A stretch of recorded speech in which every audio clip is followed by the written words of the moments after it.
Bonjour Stéphane Ajemont. Bonjour. Merci d'avoir accepté notre invitation. Vous êtes le porte-parole du mouvement Ensemble à Limoges, dans la Haute-Vienne. Hier soir, c'était l'heure du Big Bang à Limoges. Vous avez réuni près de 300 personnes. On va revenir sur cette soirée, mais d'abord, un petit rappel. C'est quoi le Big Bang? Pourquoi un Big Bang à Limoges?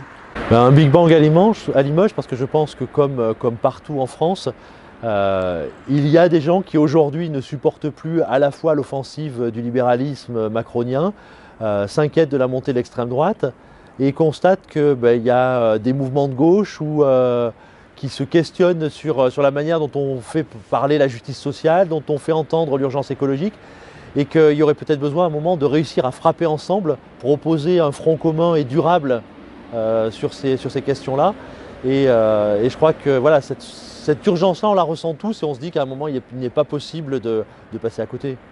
Alors hier soir, autour de vous, il y avait les députés Clémentine Autain et Elsa Faucillon, le réalisateur Gérard Mordillat, le maire écologiste du 2e arrondissement, et autour de toutes ces personnes, de nombreuses figures locales issues des luttes, des mouvements de résistance dans le secteur de la santé, des gilets jaunes, du social, des cheminots, des services publics. 300 personnes à Limoges, c'est quand même beaucoup. Qu'est-ce que ça dit aussi de l'attente citoyenne, cette mobilisation, de la volonté de faire ensemble? Vous l'avez dit, il faut faire ensemble. Ça veut dire effectivement qu'on est dans une période où quel que soit l'endroit où on mène les luttes, que ce soit depuis le monde associatif, depuis le monde syndical, depuis le monde politique, on se rend compte que finalement il y a tellement de choses qui nous rassemblent qu'il est possible de se retrouver à partir du moment où il y a une clarté du projet. Parce qu'il ne s'agit pas de faire une union pour une union, mais il y a une clarté, il voit qu'il y a une clarté du projet, qu'on veut rompre avec le libéralisme, qu'on n'est pas prêt de laisser la planète aux pollueurs et aux profiteurs. À partir de ce moment-là, il y a énormément de gens, et plus encore, il est toujours difficile de faire connaître toujours les dates de réunion à large échelle. Donc mes 300 personnes, c'est effectivement un signe très encourageant parce que c'est la preuve qu'il y a un potentiel de lutte et de mobilisation qui fait que aujourd'hui on peut envisager qu'il y aura une réponse durable à Macron, à son monde et à tous ceux qui portent cette logique de destruction. Hier soir, il était question beaucoup d'emplois, de services publics, de convergence et d'alternatives. Les Gilets jaunes étaient mobilisés le week-end dernier. Le 5 décembre prochain, Limoges n'échappera pas à la mobilisation nationale de grève. Est-ce que cette convergence dont tout le monde parle, la convergence des luttes, se prépare en Haute-Vienne? Et on sait combien la Haute-Vienne est souvent mobilisée sur les questions des luttes et des résistances. Oui, c'est vrai que la Haute-Vienne et le Limousin sont des terres de gauche, qu'il y a une histoire de résistance, il y a une histoire de lutte. Mais plus largement, je crois que même pour ceux qui n'ont pas encore cet héritage, parce qu'ils sont plus jeunes, tout le monde se questionne sur ce monde dans lequel on veut nous faire vivre, où on nous explique que les retraites, tout le monde va prendre des retraites qui seront des retraites de misère. Certains ont déjà des retraites de misère aujourd'hui, mais que ça va être la généralisation de la misère, alors que la richesse est là, qu'il y a possibilité de faire autrement. Et que donc effectivement, le 5 décembre, plus qu'un sursaut, il faut le voir comme un réveil où là effectivement les étiquettes, les chapelles, les boutiques, on peut les mettre derrière soi avec l'idée qu'on peut frapper fort ensemble. Hier, il a été beaucoup question du mot gauche. Vous y tenez, vous, Stéphane Ajemont, au mot gauche? Mon histoire personnelle, culturelle, militante, familiale, bien évidemment, fait que le mot gauche, pour moi, est un mot à la fois essentiel et en même temps, il est complètement dévalorisé.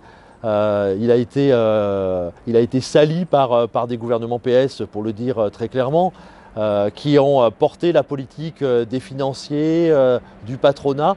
Et en portant cette politique-là, ils ont effectivement sali ce mot qui fait qu'aujourd'hui, dans la jeune génération, moi je suis professeur, j'ai des élèves de lycée qui ne savent plus ce que c'est qu'aujourd'hui la gauche. Par contre, ils savent ce que c'est que l'injustice, ils savent ce que c'est que l'urgence écologique. Et si c'est un moyen de leur parler, plutôt que d'employer le mot gauche qui parle à d'anciens militants, à des références plus datées, si on arrive au moins à se retrouver sur le contenu et la richesse du projet, pour moi c'est l'essentiel. Le secteur de la santé était aussi mobilisé hier soir. Il y avait plusieurs interventions en ce sens à Limoges. Édouard Philippe a annoncé plusieurs mesures d'urgence ce matin.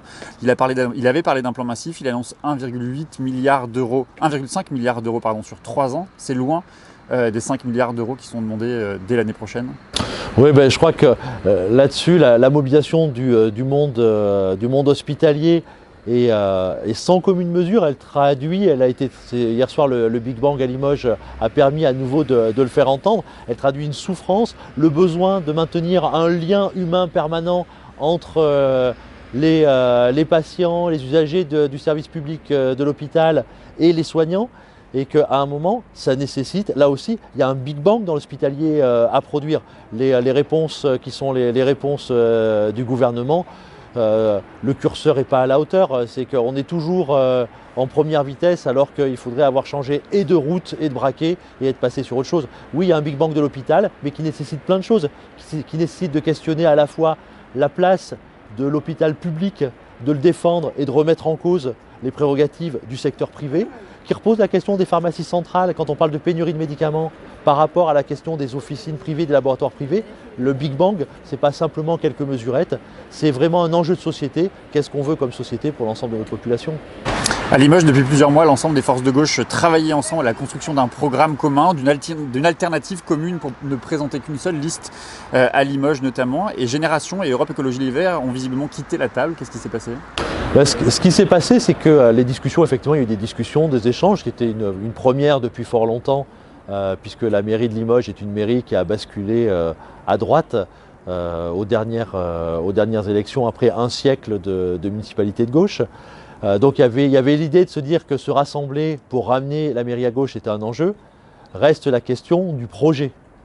Et l'union simplement pour se dire on est ensemble et puis après qu'une fois qu'on est aux commandes d'une collectivité, ne pas être capable de mettre en œuvre un projet commun. Et si certains ont quitté la table pour l'instant, c'est parce qu'il y a des questions centrales qui n'ont pas été abordées. La question par exemple de la métropolisation. Est-ce qu'il faut aujourd'hui continuer à accumuler les richesses, les activités, l'emploi sur Limoges, ou est-ce qu'au contraire il faut l'éclater, le disséminer à travers le territoire de la Haute-Vienne ?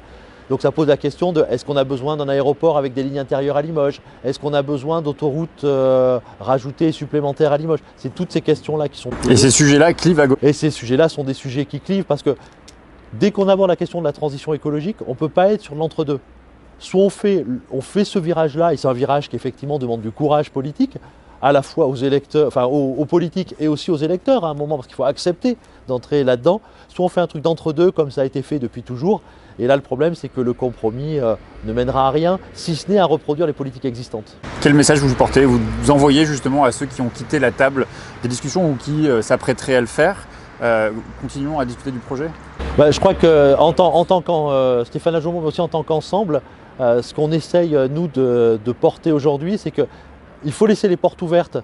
Parce que plus on sera nombreux pour porter un projet, plus ça sera facile et en tout cas, ça permettra de créer des dynamiques.